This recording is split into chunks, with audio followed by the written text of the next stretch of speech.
Assalamualaikum warahmatullahi wabarakatuh. Perkenalkan, nama saya Homsa Desi Nurrohmah dengan NIM terakhir 055 dari kelas HES 2C. Di sini saya akan mempresentasikan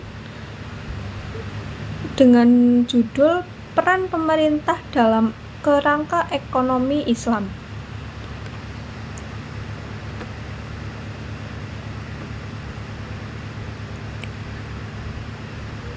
Yang pertama kita masuk ke bagian bank.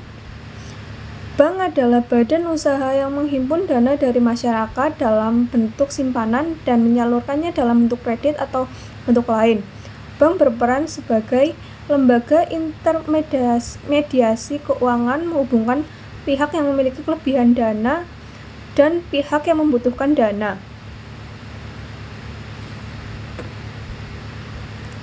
Jenis-jenis bank menurut fungsinya.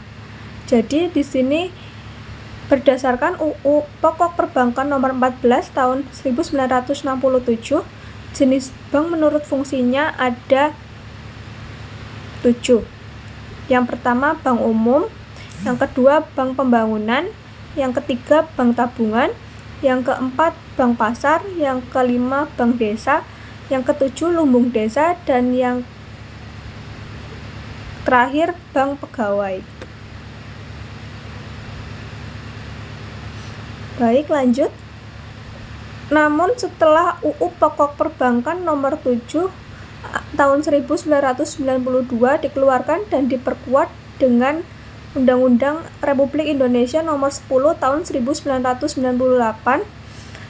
jenis lembaga perbankan dibagi berdasarkan fungsinya menjadi 2, yaitu yang pertama bank umum, yaitu bank yang melaksanakan kegiatan konvensional dan atau berdasarkan prinsip syariah yang dalam kegiatannya memberikan jasa lalu lintas pembayaran.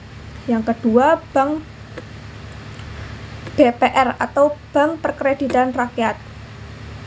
Bank Perkreditan Rakyat adalah bank yang menjalankan kegiatan usaha secara konvensional atau berdasarkan prinsip syariah yang dalam kegiatannya tidak memberikan jasa dalam lalu lintas pembayaran.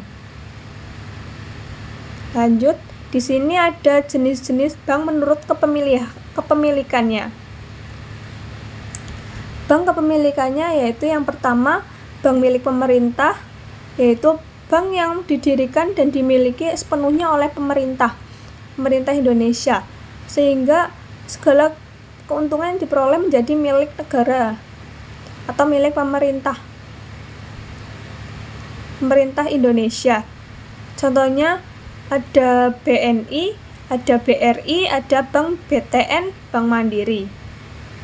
Yang kedua ada bank milik swasta nasional, merupakan lembaga perbankan yang kepemilikannya sahamnya sepenuhnya atau sebagian besar dimiliki oleh perusahaan swasta nasional yang didirikan oleh swasta dan pembagian keuntungannya dimanfaatkan untuk kepentingan swasta. Jadi ini keuntungannya masuk ke dalam swasta. Contohnya seperti BCA, Bank Danamon, Bank Mega, Bank Niaga, Bank Universal, Bank Lipo, Bank Bumi Putra. Yang ketiga ada bank milik koperasi, yaitu bank yang sahamnya dimiliki oleh perusahaan berbadan hukum koperasi, seperti contohnya Bank Umum Koperasi Indonesia atau Bukopin. Ada bank milik asing yang merupakan cabang dari bank yang ada di luar negeri, baik milik swasta asing atau pemerintah asing. Kepemilikannya ada di luar negeri, baik swasta asing maupun pemerintah asing. Pemilikannya dimiliki oleh pihak asing atau luar negeri. Contohnya ABN AMRO Bank atau American Express Bank dan Bank of America. Selanjutnya ada status menurut bank jenis operasional wilayah. Yang pertama ada bank devisa, merupakan bank yang dapat melakukan transaksi luar negeri atau yang berhubungan dengan mata uang asing secara keseluruhan. Dan yang kedua ada bank non devisa yang merupakan yang merupakan bank yang belum mempunyai izin untuk melakukan transaksi sebagai bank devisa, sehingga tidak dapat melakukan transaksi seperti halnya bank devisa.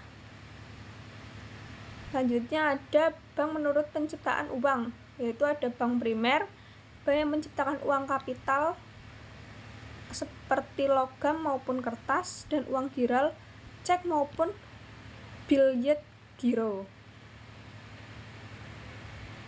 Yang kedua ada bank sekunder, ialah bank yang tidak menciptakan uang kartu.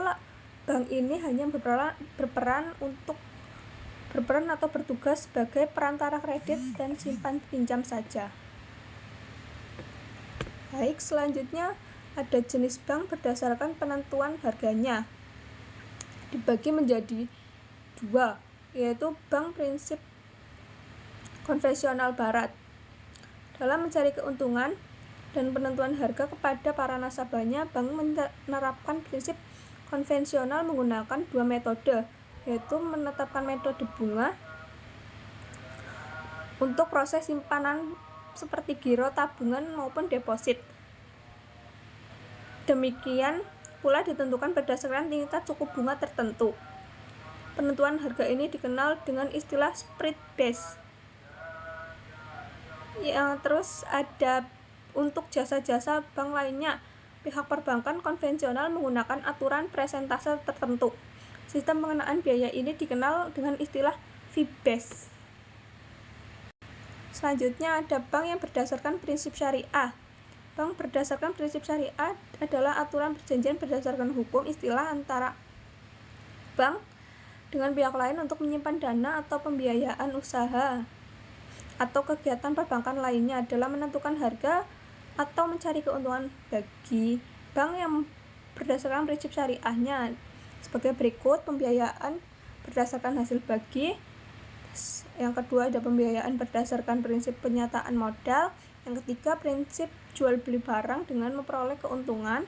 Yang keempat ada pembiayaan barang modal berdasarkan sewa murni tanpa pilihan. Yang kelima, yang terakhir, atau dengan pilihan pemindahan kepemilikan barang yang disewa dari pihak bank oleh pihak lain. Selanjutnya ada jenis-jenis kantor bank.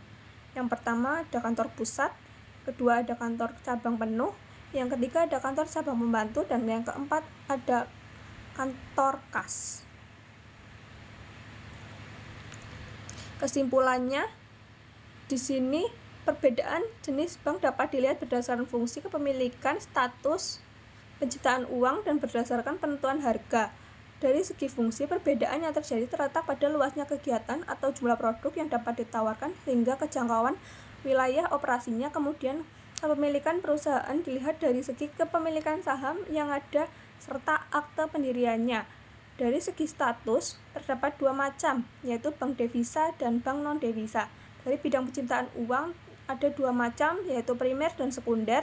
Sedangkan berdasarkan penentuan harga ada dua kelompok, yaitu berdasarkan prinsip konvensional dan prinsip bank syariah.